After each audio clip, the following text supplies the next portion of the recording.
శర్మ గారు. జై బాబా అండి. Thank you. जय मेहर बाबा। अवतार मेहर बाबा की जय। अवतार मेहर बाबा की जय। కన్నులలోనా హృదయములోనా కన్నులలోనా హృదయములోనా నీ రూపమే నిలచెవో బాబా నీ రూపమే నిలచెవో బాబా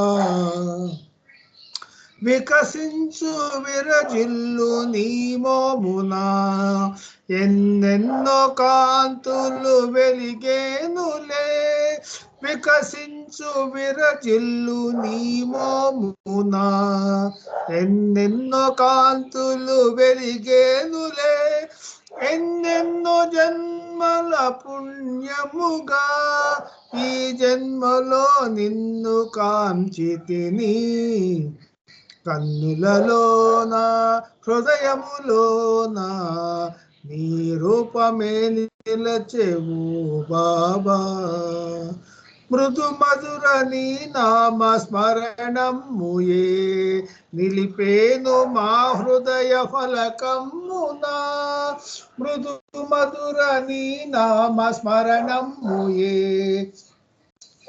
నిలిపేను మా హృదయ ఫలకమునా అవతారమూర్తి మెహరుబా కైకొనుము మా హృదయ పుష్పాంజలి కన్నులలోనా హృదయములోనా నీ రూపమే నిలచెవు బాబా నీ పాద సన్నిధిలో మేమున్నచో మా బాధలన్నీయు మరిచేములే నీ పాద సన్నిధిలో మేమున్నచో మా బాధలన్నీయు మరిచేములే ఓ బాబా నిన్ను కొలచు కోరికతో పాడాను ఈ గీత రూపమునా కన్నులలోనా హృదయములోనా నీ రూపమే నిలచెవో బాబా నీ రూపమే నిలచెవో బాబా అవతార్ మెహర్ బాబా की జై జై మెహర్ బాబా అండి. థ్యాంక్ యూ అందరికీ. జై మెహర్ బాబా. చాలా చక్కగా మంచి సంకీర్తన పాడు వినిపించారు మీకు. జై బాబా అండి. అక్క అవుతుందా? జై బాబా. జై మెహర్ బాబా. జై మెహర్. జై. నేను పెట్టిన రికార్డింగ్ ఇక్కడే కంటిన్యూ చేద్దాం. రికార్డింగ్ నేను పెట్టినా మీరు పెడతారా? అలా కాదు, ఇంక ఒక సంఖ్య కదక్క, ఇట్లే కంటిన్యూ చేసేస్తుంది. సరే. अवतार मेहर बाबा की जय। अवतार मेहर बाबा की जय। అవతార్ మెహర్ బాబా की జై. అందరికీ జై మెహర్ బాబా. మనమంతా గత 25 రోజుల నుండి 25వ తారీఖు వరకు కూడా అవతారిని యొక్క అత్యున్నతమైనటువంటి 131వ జన్మదినోత్సవాల్ని ఎవరి శక్తానుసారంగా వాళ్ళందరము కూడా బాబా జన్మదినోత్సవాల్లో పాలు పంచుకునేటువంటి మహద్భాగ్యాన్ని మనందరికీ కూడా ఆ ప్రభువు కలగజేశారు. అందుకు గాను ముందుగా ఆ ప్రభువుకి కృతజ్ఞతలు తెలియజేసుకుందాము. దానికి కొసమేరుపుగా ముక్తాయింపుగా మనకి నిన్న శివరాత్రి రోజు కూడా మనము చాలా చక్కగా మా హిందూ అందరూ కూడా ఆ శివరాత్రికి సంబంధించిన ఆ శివుని యొక్క ఆరాధనలో ఓలలాడుతుంటే ఆ శివుడే సాక్షాత్తు దక్షిణామూర్తి మెహర్ బాబాగా వచ్చారు అన్న విషయాన్ని మనం కూడా చెప్పుకొని మనం కూడా ఆ ప్రభువుని స్తుతిస్తూ చాలా చక్కగా మనం కూడా దైవారాధనలో ఆ ప్రభు యొక్క ఆరాధనలో మనందరం కూడా మునిగిపోయేటువంటి మహద్భాగ్యాన్ని నిన్న కూడా మనకి కలగజేశారు. మరలా ఈరోజు సాక్షాత్తు గురువారం, థర్స్డే అంటే చాలా ముఖ్యమైనటువంటి రోజు. అయితే ఈ రోజు ముందుగా ఫ్రాన్సిస్ బ్రాబ్జాన్ గారు స్టే విత్ గాడ్ లో ఒక చిన్న కొటేషన్ చెప్తారు. ముందు అది చెప్పుకున్న తర్వాత మనము మ్యాటర్ లోకి వెళ్దాము. అదేంటంటే, పేదరికమే నా వైభవం అంటూ ఫ్రాన్సిస్ బ్రాబ్జాన్ గారు స్టే విత్ గాడ్ లో దేవునితో సహవాసం అనే గ్రంథంలో రాసిన విషయాన్ని మనం తెలుగులో చదువుకున్నాం. పేదరికమే నా వైభవం అన్న జీసస్ మహమ్మద్ మాటలు నిజం. అది ఎలాగో చెప్తున్నారు ఇక్కడ ఆయన. నేటి మానవుడు ఆధునికత ముసుగులో సుఖాల కోసం ఎక్కడెక్కడికో ఎగబ్రాకాలనుకుంటూ అసత్య అహంకారాలతో ఆధునిక యంత్రాల కోసం, రేడియోలు, టీవీల కోసం, గొంతెమ్మ కోరికలతో సతమతమవుతున్నాడు. వాస్తవాల్ని ఎంత చక్కగా చెప్పారో చూడండి ఆయన. అయినా మేము మాత్రం నిరంతర పేదలము. అవేమీ మాకు కనిపించడం లేదు, వినిపించడం లేదు. ప్రేమ, త్యాగం ఎప్పుడో మర్చిపోయాం. ఇది మేము ఏరి కోరి తెచ్చుకున్న ఆధునిక పేదరికం. మా హృదయాలు చచ్చిపోయాయి, చెవుడు వచ్చింది, నోరు మూగబోయింది. పిల్లలు తల్లిదండ్రుల అనుబంధాలు కొరవడ్డాయి. అధ్వాన్న రీతిలో పిల్లలు పెరుగుతున్నారు. వారికి కుక్కానక్క కథలు తప్పించి దేవుడిని మెప్పించే సాధు పురుషుల కథలు తెలియవు. ఇలాంటి పరిస్థితులలో దేవుడా నీవే మాకు దిక్కు, నీవే రక్షించాలి అని మానవ సమాజం ఆక్రోశిస్తోంది.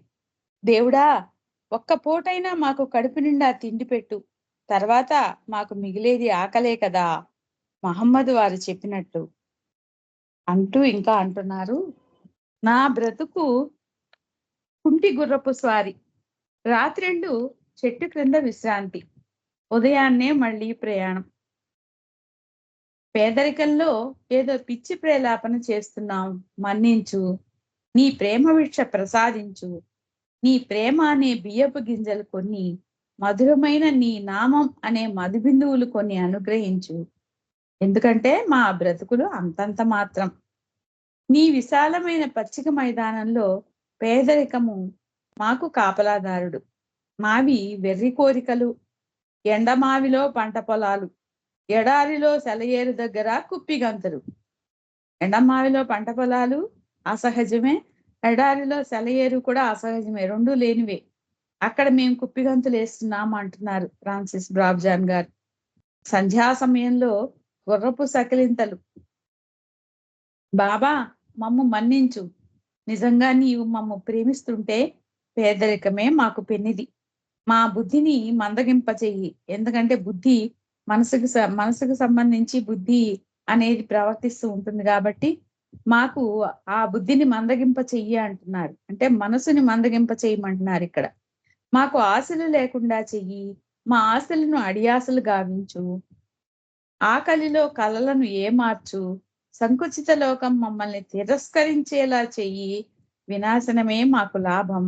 ఏది వినాశనం ఇక్కడ అంటే మొత్తం మామూలు భౌతికమైనటువంటి వినాశనం కాదు, ఇక్కడ అహంకార నాశనం అన్నమాట. ఆ వినాశనం మనకి లాభం అంటున్నారు ఆయన. గౌరవ మర్యాదలు మాకు నష్టం అయ్యేలా ఆశీర్వదించు. బాబా సన్నిహిత శిష్యులకు శిక్షణ ఇవ్వడమే కాకుండా ప్రపంచంలోని తన బిడ్డల సంక్షేమం కోసం కూడా పనిచేశారు. 10 సంవత్సరాల పాటు మస్తులనబడే భగవదోన్మత్తులైన బిడ్డల ఆధ్యాత్మిక ఉన్నతి కోసం కృషి చేశారు. ఇది ఫ్రాన్సిస్ బ్రాబ్జాన్ గారి స్టే విత్ గాడ్ లో కొంత అనువాదం ఈరోజు ముందుగా ముచ్చటించుకోవాలని అనిపించింది మీతో. ఆ తర్వాత అవతారిణి యొక్క 64వ జన్మదినోత్సవానికి ముందు రోజు బాబా ఏం చెప్పారు అంటే 1958వ సంవత్సరంలో అవతారిణి యొక్క జన్మదినోత్సవం జరిగింది. అది ఎలా అంటే భాషా ప్రాతిపదిక మీద అవతారుడు తన యొక్క సన్నిధానంలో తన సందర్శన భాగ్యాన్ని కలుగజేస్తూ 5 రోజుల పాటుగా వారందరికీ దర్శన స్పర్శన భాగ్యాన్ని కలుగజేస్తూ చివరగా తెలుగువారు గుజరాతీ వారికి ఏర్పాటు చేసినటువంటి సహవాసులో కరెక్ట్ గా ఆ సంవత్సరం అంటే అప్పటి నుంచి బాబా 25నే పుట్టినరోజు జరుపుకోవడం అనేది జరుగుతోంది.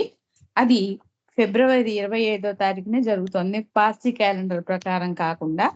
అది 1958లో అవతార్ని యొక్క 64వ జన్మదినోత్సవానికి ముందు రోజు అనేక ఆధ్యాత్మిక విషయాల్ని చర్చించిన తర్వాత వచ్చిన వారితో సహవాసీయులతో అప్పుడు వచ్చినటువంటి సహవాసీయులతో మళ్ళీ ఆధ్యాత్మిక విషయాలకి కొంత ముగింపిచ్చి ప్రాపంచిక విషయాలని గురించి అంటే మరుసటి రోజు జరగబోయే జన్మదినోత్సవాన్ని గురించి 24న ఒక విషయం చెప్పారు. అదేంటంటే రేపు ఉదయం నా జన్మదినం నా పాద పూజ కోసం 24 మందిని ఎంపిక చేసే విషయంలో కొంత గందరగోళం అసమ్మతి జరిగిందని నాకు తెలిసింది. అయితే దానికి ఒక పరిష్కార మార్గం ఉంది, అది మీ అందరినీ సంతృప్తి పరచగలదు అని నేను అనుకుంటున్నాను అంటూ బాబా చెప్తున్నారు. చాలా సంవత్సరాలుగా అరంగాం ప్రేమికులు 45 మైళ్ళ దూరం నడిచి వెళ్ళి టోకాలో ఉన్న 2 పవిత్ర నదుల సంగమ ప్రదేశం నుండి నీటిని తీసుకురావడం అలవాటు. వారు ఆ నీటి బిందెలను కావిళ్ళలో వేసుకొని తీసుకొస్తారు. కేవలం ద్రవ పదార్థాలతో ఉపవాసం ఉంటూ ఆ నదీ సంగమంలో స్నానం చేసి నీటిని తీసుకొని తిరిగి వస్తారు. వాళ్ళల్లో కొంతమంది హరిజనులు కూడా ఉన్నారు. ప్రతి పుట్టినరోజు నాడు వాళ్ళంతా క్రమం తప్పకుండా ఆ పవిత్ర జలాలను తీసుకువస్తారు. సాధారణంగా నేను ప్రతి పుట్టినరోజుకి ఇక్కడ ఉండను కదా, అప్పుడప్పుడు ఇక్కడ లేనప్పుడు కూడా వారు ఆ నదీ జలాల్ని తీసుకొస్తారు. అప్పుడు నేను లేనప్పుడు నా ఫోటోల పైన నాకు సంబంధించిన ప్రదేశాల్లోనూ ఆ నీళ్లు చల్లి తర్వాత ఆ నీ ఇంటికి తీసుకువెళ్ళి తన యొక్క ఫోటోల్ని పూజించుకుంటారు జన్మదినోత్సవం రోజు. ఇక్కడ అరంగాం వాసులు ప్రేమికులు. అయితే నేను ఇక్కడ ఉన్న రోజుల్లో మాత్రం నా దర్శనానికి వాళ్ళందరినీ అనుమతిస్తాను.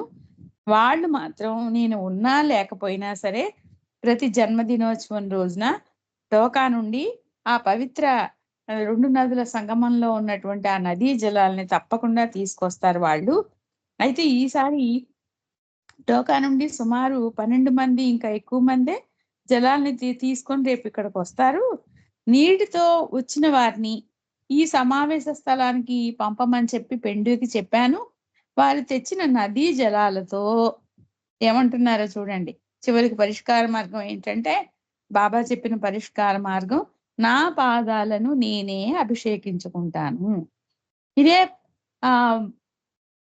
43వ జన్మదినోత్సవంలో సాక్షాత్తు షిరీన్మాయే బాబా పాదాలకు పాదపూజ చేశారు స్వయంగా, తేనెతోనూ పాలతోనూ కడిగి. అది ఇప్పుడు 64వ జన్మదినోత్సవంలో ఆయన పాదాలని ఆయనే స్వయంగా అభిషేకించుకుంటాను అని చెప్తున్నారనమాట. నా చేతులతో నేనే స్వయంగా నా పాద పూజ చేసుకుంటాను అంటున్నారు. ఆ తర్వాత మీరంతా ఆ పాదజలాన్ని ప్రసాదంగా స్వీకరించండి అని చెప్తారు. ఆ నీటిని మీ నుదుటికి రాసుకోండి. నేను గనక ఆ పాదోదకాన్ని తాగమని చెప్తే అప్పుడు లోపలికి తీసుకోండి. ఎలా కావాలంటే అలా చేద్దాము. మీ అందరిలో నేనున్నాను. అందువల్ల ఈ పద్ధతి ప్రకారం మీరందరూ నా పాదాలను కడిగినట్లే అవుతుంది. ఈ వాక్యం చూడండి. మీ అందరిలో నేనున్నాను, కానీ నా పాదాలను నేనే కడుక్కుంటున్నానంటే ఈ పద్ధతి ప్రకారం మీరందరూ నా పాదాలను కడిగినట్లే అవుతుంది. ఇది మీ అందరికీ సంతృప్తినిస్తుందని భావిస్తున్నాను అని చెప్పారు. ఆ తర్వాత వచ్చిన వారందరూ కూడా సహవాసీయులందరూ కూడా, ఇది భాషా ప్రాతిపదికన జరుగుతున్నటువంటి సహవాసులో తెలుగు వారు, గుజరాతీ వారు ఉన్నారు. వాళ్ళు ఉన్న సందర్భంలోనే బాబా జన్మదినోత్సవం వచ్చింది. ఇది ఎంత అదృష్ట భాగ్యమో చూడండి, తెలుగు వారు ఉన్న సందర్భంలో ఆ జన్మదినోత్సవం రావడం అనేది. అయితే ఆ సందర్భంగా బాబాకు ప్రేమ కానుకలు కూడా ఇచ్చేవారు ఉన్నారు. ఆ ప్రేమ కానుకల్ని కూడా ఎవరైతే ఎంతైతే సమర్పించాలనుకున్నారో నా పాదాల వద్ద ప్రేమ కానుకగా సమర్పించుకోవాలనుకున్న వారు, అంటే పాద పూజ అయిన తర్వాత పాదాలని స్పృశించిన తర్వాత అక్కడ కానుకగా కొంత ప్రేమ కానుక ఇచ్చేటువంటి అలవాటు అందరికీ ఉంటుంది కదా. దాన్ని మాత్రం, ఆ నిర్ణయాన్ని మాత్రం మీరు మార్చుకోనక్కర్లేదు. నా పాదాలను నేను అభిషేకించుకున్న తర్వాత, పాద పూజ చేసుకున్న తర్వాత మీరందరూ ఎంత ఇవ్వాలనుకుంటే అంత, ఎంతైనా సరే, 1 రూపాయి అయినా సరే, 100 అయినా సరే, 50 అయినా సరే, 10 అయినా సరే, మీరు ఎంత ఇవ్వాలనుకుంటే ఆ సంఖ్యను మీరేమీ తగ్గించక్కర్లేదు. మీరు ఎంత అనుకుంటే అంతే, పెంచొద్దు తగ్గించొద్దు. అయితే రేపు ఆ ధనాన్ని నా పాదాల వద్ద సమర్పించొద్దు అని చెప్తూ బాబా ఇక్కడ చాలా ముఖ్యమైనటువంటి విషయం చెప్పారు. అదేంటంటే మీరు సమర్పించాలనుకున్నటువంటి ఆ ధనంతో అక్కడ అమ్ముతున్నటువంటి పుస్తకాలు, కరపత్రాలు ఏవైతే ఉన్నాయో వాటిని కొనండి, వాటిని మీ సెంటర్లకు వచ్చే వారికి పంచండి అని ఖచ్చితంగా చెప్పారనమాట. అంతేకాకుండా కొంచెం ఖర్చు పెట్టగల స్తోమత ఉన్నవారు ఏ గ్రంథాన్ని ముఖ్యమైనదిగా భావించి కొనుక్కెళ్లాలో కూడా చెప్పారు. అదేంటంటే లిజన్ హ్యుమానిటీ. మనం అంతా కూడా ఈ గ్రంథాన్ని చదువుకోవడం జరిగింది, మానవాళికి సందేశము అనే గ్రంథాన్ని. ఖర్చు పెట్టగల స్తోమత కలిగిన వారంతా మానవాళికి సందేశము పుస్తకాల్ని కొనగలిగినన్ని కొని తీసుకెళ్ళండి అని ప్రత్యేకంగా స్వయంగా ఆ అవతారుడు మనకి నిర్దేశించారనమాట.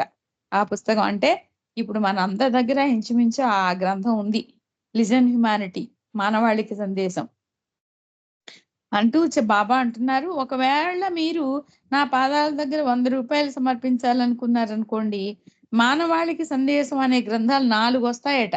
4 కాపీలు కొని తీసుకెళ్ళొచ్చు. వాటిని అంత సొమ్ము వెచ్చించి కొనలేని వారికి మీరు బహుకరించవచ్చు కదా. మీ పట్టణంలో గాని గ్రామాల్లో గాని ఉన్న లైబ్రరీ లాంటి ప్రదేశాల్లో కూడా ఈ గ్రంథాన్ని ఉంచటం ద్వారా ఇతరులు చదివే అవకాశాన్ని కల్పించవచ్చు. ఆ విధంగా నా ప్రేమ సందేశాల్ని వ్యాప్తి చేయవచ్చు. ఇతరులకు పుస్తకాలు ఉచితంగా ఇవ్వచ్చు.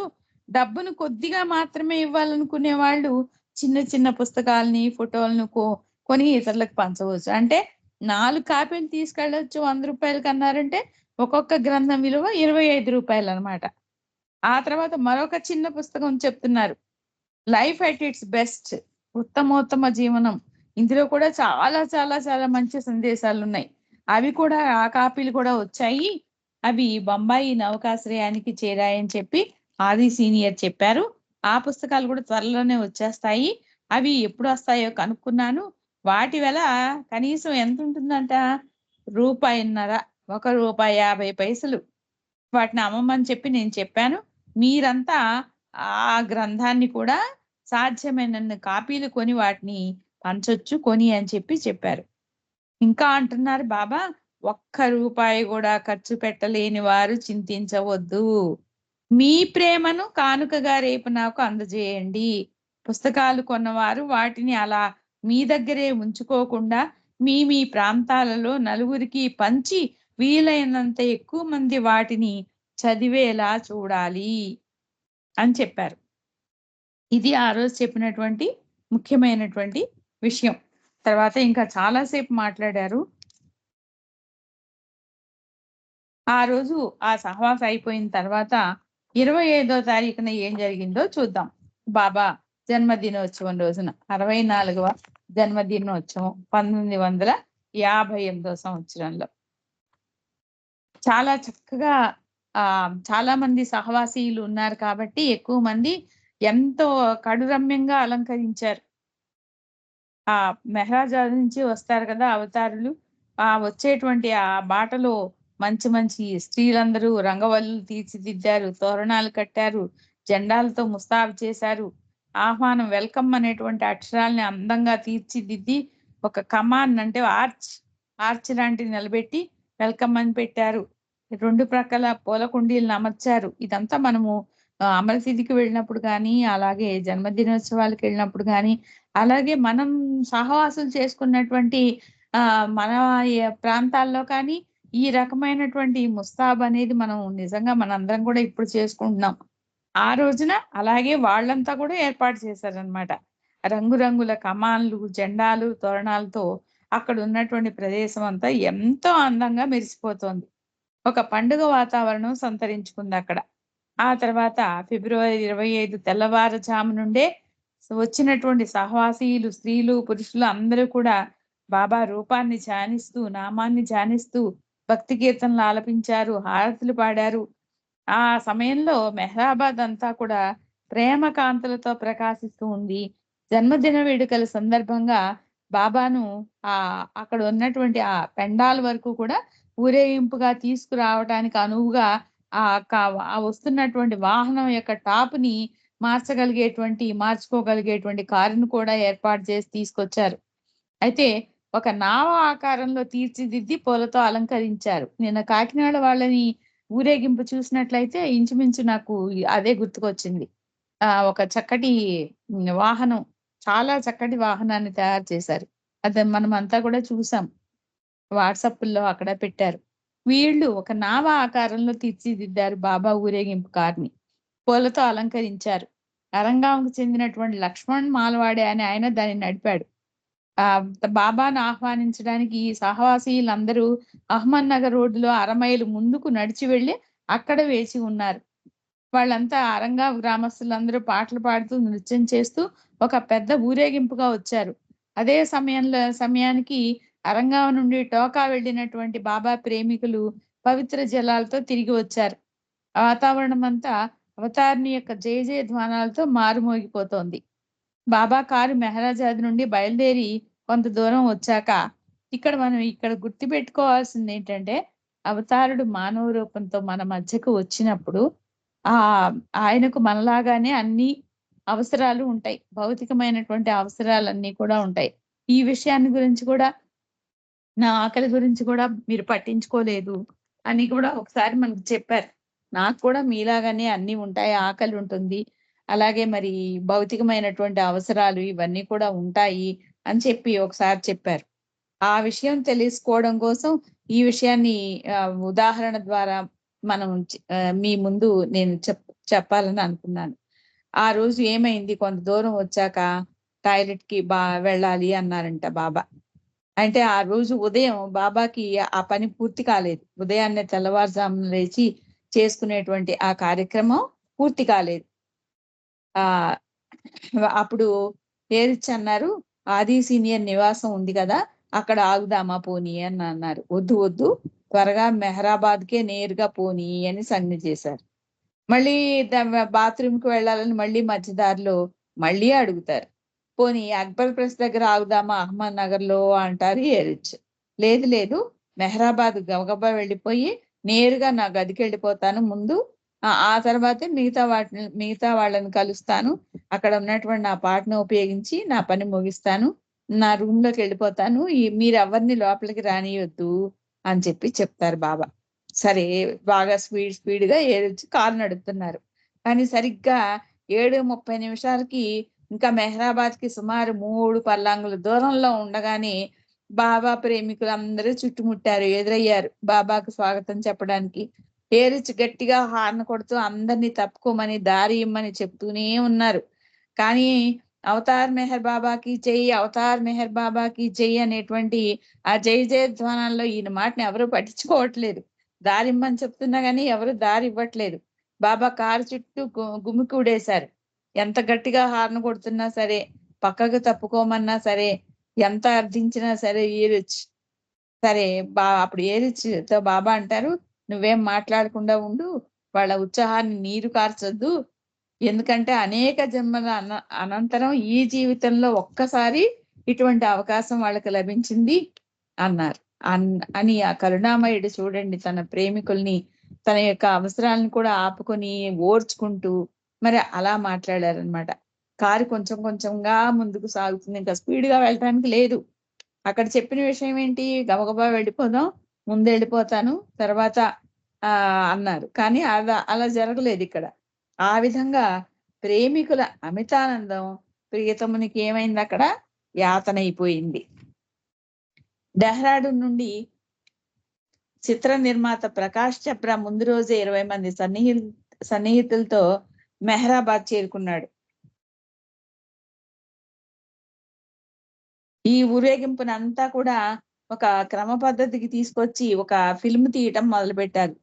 ఇంకా కొంతమంది ఫోటోగ్రాఫర్లు వచ్చి ఫోటోలు తీయడానికి సిద్ధమయ్యారు. ఈ ఫోటోలు ఎప్పుడైతే తీస్తూ ఉన్నారో బాబా కారు ఇంకా ఆలస్యంగా కదులుతుంది. బాణసంచాలు కూడా కాల్చారు. ఊరేగింపు నెమ్మదిగా కదులుతున్నప్పుడు స్త్రీలు పురుషులు అందరూ కూడా బాబా మీద పూలు చల్లారు. వెనకాలే గోదావరి మాయ కూడా వేరే కారులో కూర్చుని ఉన్నారు. బాబా కారు వెనకే ఊరేగింపును అనుసరించి వస్తున్నారు. తర్వాత బాబా కారు గదికి చేరుకునేసరికి మరి 5:10 వెళ్లాల్సింది 1 గంట సమయం పైనే పట్టింది.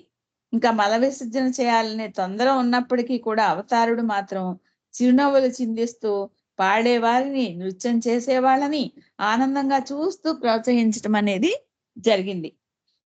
ఇది ఒక అద్భుతమైనటువంటి దృశ్యం. ఎంతో కన్నుల పండంగా ఉంది. అందరూ ఆనందంలో ఒక రకంగా అంటే తమల్ని తాము పోగొట్టుకున్నారనమాట. ఉత్సాహం శృతి మించిపోయింది. కారుని కదలకుండా చేసింది. అవతార పురుషుడు వాళ్ళ ఆనందంలో పాలు పంచుకుంటూ తన శరీర అవసరాలను కూడా అక్కడ అదుపు చేసుకోవడం జరిగింది. చివరికి 8:30 నిమిషాలకి ఊరేగింపు బాబా గది దగ్గరికి చేరింది. బాబా లోపలికి వెళ్ళి తన అవసరాన్ని తీర్చుకుని వచ్చారు. ఆయన తిరిగి రావడం చూసిన ప్రేమికులు ఇంకా రెచ్చిపోయి ఇంకా జయ జయధ్వానాలు చేస్తూ నృత్యం చేయటం కూడా మొదలు పెట్టారు. 2 ఊతకర్రల సహాయంతో బాబా తన కొరకు ఏర్పాటు చేసినటువంటి నావ ఆకారంలో అలంకరించిన కారులో అందరికీ కనిపించేలా కూర్చున్నారు. ఆ కాకా భార్య అట్లాగే శత్రుఘ్న కుమార్ బాబాకి కుడి పక్కన ఎడం వైపున ఉండి ఎండ తగలకుండా గొడుగు పట్టుకున్నారు. ఆ తర్వాత రిచ్ మెహర్జీ ఇతర మండలి వాళ్ళు కూడా బాబాకు రక్షణగా కారు చుట్టూ ఉన్నారు. బైదుల్ అల్లుడు అలాగే ఆది దుబాష్ మొదలైన వాళ్ళంతా బాబా కారు వెళ్ళడానికి దారి చేస్తున్నారు ముందు నిలబడి. బ్యాండ్ మేళాలు వినిపిస్తున్నాయి. తెలుగు భక్తి కీర్తనలు మృదుమధురంగా ప్రతిధ్వనిస్తున్నాయి. గోదావరి మాయ కూర్చున్న కారు వెనుకగా కొంతమంది పార్సీ స్త్రీలు బాబాకు జన్మదిన పూజ చేయడానికి పూజా ద్రవ్యాలను తీసుకొస్తున్నారు. తర్వాత బాబా గది చుట్టూ తిరిగి వచ్చిన ప్రేమికుల ఊరేగింపు మెహరాబాద్ హాలు ఉత్తరం వైపుగా నెమ్మదిగా వెడుతూ వైపు నుండి రోడ్డు మీదకు వచ్చి మట్టి రోడ్డు ద్వారా సమావేశం జరిగేటువంటి ఆ పెండాల దగ్గరికి వస్తారు. 8:45 నిమిషాలకి అక్కడ వాళ్ళు కొంత సమయం ఆగారు. బాబా అందరినీ లోపలికి వెళ్ళి కూర్చోమన్నారు. ఆ తర్వాత బాబా గోదావరి మాయి ఇద్దరు వేదిక దగ్గరికి వెళ్తున్నప్పుడు అవతార్ మెహర్ బాబాకి జై, గోదావరి మాతకి జై అంటూ అందరికీ జేజేలు పలికారు. పార్సీ స్త్రీలందరూ కూడా జన్మదిన శుభాకాంక్షలు తెలుపుతూ హ్యాపీ బర్త్డే టు యూ బాబా అంటూ పాట పాడారు. అట్లాగే గుజరాతీ సాంప్రదాయం ప్రకారం కూడా జన్మదిన గీతాన్ని పాడారు. ఆ సందర్భంగా మిను ఖరాస్ పూలతో ఒక కిరీటాన్ని తయారు చేసి దాన్ని అలంకరించారు బాబాకి. అయితే ఇంకా ఆసనం దగ్గర కూర్చోకముందే వేదిక మీదకు వెళ్లే మెట్ల వద్ద నుండి ఈ పార్సీ సాంప్రదాయం ప్రకారం గైమాయి జస్సావాల కుటుంబం బాబాకు పూజ చేశారు. అప్పుడు బాబా తన శిరస్సుపై నుండి పూల కిరీటాన్ని తీశారు. కుడివైపున కూర్చున్న గోదావరి మాయతో తన పాదాలను అభిషేకించడానికి 12 మంది స్త్రీలు 12 మంది పురుషులను ఎంపిక చేసుకోవడంలో తలెత్తినటువంటి అసమ్మతి గురించి గోదావరి మాతకి చెప్తారు బాబా.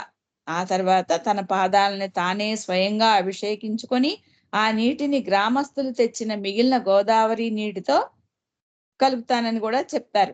సహవాసీలందరూ ఆ పవిత్ర జలాన్ని నుదుటికి అద్దుకుంటారని కూడా చెప్తారు.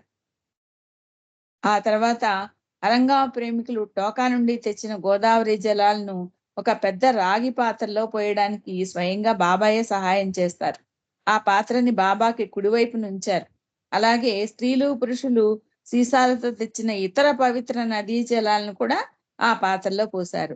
ఇంకా పాలు, తేనె, పన్నీరు కూడా అందులో పోశారు. తర్వాత బాబా తన పాదాలను శుభ్రమైన ఒక బేసిన్లో పెట్టి చెంబుతో 4-5 సార్లు నీటిని తీసుకొని పాదాలపై స్వయంగా పోసుకున్నారు. ఆ ఒక పక్కన పాటలు పాడటం కొనసాగుతోంది. తర్వాత తన స్వహస్తాలతో ఆ విలువైన శరణామృతాన్ని తిరిగి ఆ పెద్ద పాత్రలో కలిపారు. పెండాలంతా ప్రేమికులతో నిండిపోయింది. అందరూ జయ జయధ్వానాలతో అవతారుడిని స్తుతిస్తున్నారు. అప్పుడు ఏరిచి ఒక తువ్వాలతో బాబా పాదాలను తడి లేకుండా ఒత్తుతాడు. ఆ తర్వాత అవతారుడు ఆసనం నుండి లేచి అక్కడ ఆ ప్రదేశం నుండి లేచి తిరిగి తన ఆసనంలో కూర్చున్నారు. అయితే ఆ తువ్వాలని ఎవరికి ఇచ్చారనుకుంటున్నారు? తిరుమలరావుకి కానుకగా ఇచ్చారు. దాన్ని కృతజ్ఞతాభావంతో దాన్ని తన నుదుటికి కళ్ళకు అద్దుకున్నారు. అంటే ముసలికంటి తిరుమలరావు గారంటే మొట్టమొదటిగా బాబా సమక్షంలో బాబానే స్వయంగా చెప్పి 1955లో గాడ్ స్పీక్స్ ని తెలుగులోకి అనువదించమని చెప్తారు కదా. ఆ ముసలికంటి తిరుమలరావు గారికి ఆ తువ్వాల్ని కానుకగా ఇచ్చారు. దాన్ని ఎంతో భక్తితో కళ్ళకద్దుకున్నారు. అయితే ఈ నదీ జలాల్లో నలకలు ఉండడం వల్ల బాబా ఏమన్నారంటే ఎవ్వరూ కూడా దాన్ని తీర్థంగా లోపలికి స్వీకరించొద్దు, దాన్ని నుదుటికి మాత్రమే అద్దుకోండని చాలా పర్టిక్యులర్ గా ఆ సందర్భంగా చెప్పడం అనేది కూడా జరుగుతుందన్నమాట. అయితే ఆ తర్వాత హారతి పాటలు అవి అయిపోయిన తర్వాత మొసలికంటి తిరుమలరావు గారు తాను తెలుగులోకి అనువదించినటువంటి గాడ్ స్పీక్స్ పుస్తకాన్ని బాబా పాదాలపై ఉంచి ఈ విధంగా ఒక చిన్న ఉపన్యాసం ఇస్తారు. ఆ చిన్న ఉపన్యాసంతో మనం ముగించుకుందాం. నా జీవితంలో ఇది ఒక ప్రత్యేకమైన రోజు. భగవంతుని అద్భుత ప్రాభవం ఈనాడు భూమిపై మెహర్ బాబాగా అవతరించింది. నా ఆత్మ యొక్క చీకటి కనుమలలోనికి బాబా తన దివ్య ప్రకాశాన్ని ప్రసరింపచేశారు. బాబా తన ఆంతరిక అనుభవం మరియు సత్యం గురించిన జ్ఞానం నుండి సృష్టి రహస్యం, సృష్టి పరమార్థం అనే ఇతివృత్తం మీద ఆయన ఆంగ్ల భాషలో రచించిన గ్రంథరాజ్యం గాడ్ స్పీక్స్, అవతార పురుషుడు స్వయంగా రచించిన ఆ మహాగ్రంథాన్ని తెలుగు భాషలోనికి అనువదించే పని నా వంటి అజ్ఞానికి అప్పగించారు. తిరుమలరావు గారు అంటున్నారు ఈ మాటలు. ఈ గ్రంథాన్ని ప్రపంచంలో అంగీకరింపబడిన సిద్ధాంతాలతో పూర్తిగా సమన్వయపరచలేము. 1955 నవంబర్లో జరిగిన సహవాస్ కార్యక్రమంలో బాబా నన్ను పిలిచి ఈ గ్రంథాన్ని తెలుగులోకి అనువదించమని ఆదేశం ఇచ్చినప్పుడు నాలో సంకోచం, చెయ్యలేము అననే భీతి కలిగాయి. ఆ పనికి నేను సరైన న్యాయం చేయగలనా అనే భయాన్ని కూడా నేను వ్యక్తపరిచాను. కానీ బాబా నన్ను ప్రోత్సహిస్తూ నేను నీతోనే ఉన్నాను, ఈ పనిలో ముందుకు సాగిపో అన్నారు. నిజంగానే బాబా నాకు ఆ శక్తిని ఇచ్చి మార్గదర్శకత్వం చేసి నాతో ఆ పని పూర్తి చేయించారని నేను ఈ రోజు అంగీకరింపక తప్పదు. ఆయన నాపై వర్షింపచేసిన కృపాదృష్టికి సదా కృతజ్ఞతలు తెలుపుకుంటున్నాను. ఆయన నాతో ఉండమని ఈ జన్మలోనే కాదు, ఆయనలో ఐక్యమయ్యే వరకు నేను తీసుకునే అన్ని జన్మల్లోనూ నాతో ఉండమని నేను నిరంతరం ప్రార్థిస్తున్నాను అని తన యొక్క స్పీచ్ ని ముగించారు. ఆ తర్వాత ఆ బాబాని కీర్తిస్తూ శుద్ధానంద భారతి బాబా జన్మదిన గీతాన్ని ఇంగ్లీష్ లో చదివి వినిపించాడు.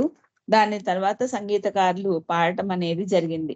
ఆ తర్వాత ధనపతిరావు నాయుడు గారు ఆంధ్ర ప్రేమికుల తరపున స్వాగత ప్రసంగాన్ని చదివి ఆ కాగితాన్ని మళ్ళీ చక్కగా చుట్టి వెండి పెట్టెలో పెట్టి బాబా పాదపద్మాలకు సమర్పించారు ధనపతిరావు నాయుడు గారు ఆ రోజు. ఆ లేఖతో పాటు ప్రేమికులందరూ ఉమ్మడిగా పంపిన ప్రేమ కానుక 1416 రూపాయలు కూడా సమర్పించటం అనేది జరిగింది. ఈ రకంగా ఇంకా ఆ జన్మదినోత్సవానికి సంబంధించినటువంటి వేడుకలకు సంబంధించిన విషయాలు ఉదయం 9 గంటల 45 వరకే మనం చదువుకున్నాం. ఆ రోజు సాయంత్రం వరకు కూడా జరిగింది. ఆ తర్వాత నవసారి నుంచి వచ్చినటువంటి ఒక గుజరాతీ కీర్తన ఏంటంటే బాబాకు బాగా నచ్చిందంట. ఓ ధవళ వస్త్రధారి స్వామి, నీకివే మా కోటి కోటి ప్రణామాలు అనే పల్లవితో వారు పాడినటువంటి ఆ గీతం బాబాకు గుజరాతీ కీర్తన చాలా బాగా నచ్చింది అని చెప్పి ఇక్కడ చెప్పారు. ఆ తర్వాత మిగతా విషయాలు రమా కల్చూరి మెహర్నాథ్ ఎత్తుకొని ఆమె కూడా దర్శనానికి వచ్చారు. జ్వరంతో ఉన్నాడు అయినప్పటికీ కూడా తీసుకొచ్చారు. ఎందుకు అంత జ్వరంతో తీసుకొచ్చామని బాబా అడగటం జరిగింది. నీ దర్శనం కోసం మెహర్నాథ్ కల్చూరి ఇప్పుడు మనం అందరం చూసాం, ఆయన్ని ఏడుస్తున్నాడు అందుకే తీసుకొచ్చానని రమా కల్చూరి చెప్తారు. ఆ తర్వాత షీలాని కూడా ముద్దు పెట్టుకుంటారు. ఇంకా చాలా విశేషాలు ఉన్నాయి. దీన్ని మనం నెక్స్ట్ వారం కంటిన్యూ చేసుకుందాము. టైం చాలా అయిపోయింది కాబట్టి ఈ జన్మదినోత్సవానికి సంబంధించిన విశేషాలని అవతార్ మెహర్ బాబాకి జై. జై మెహర్ బాబా.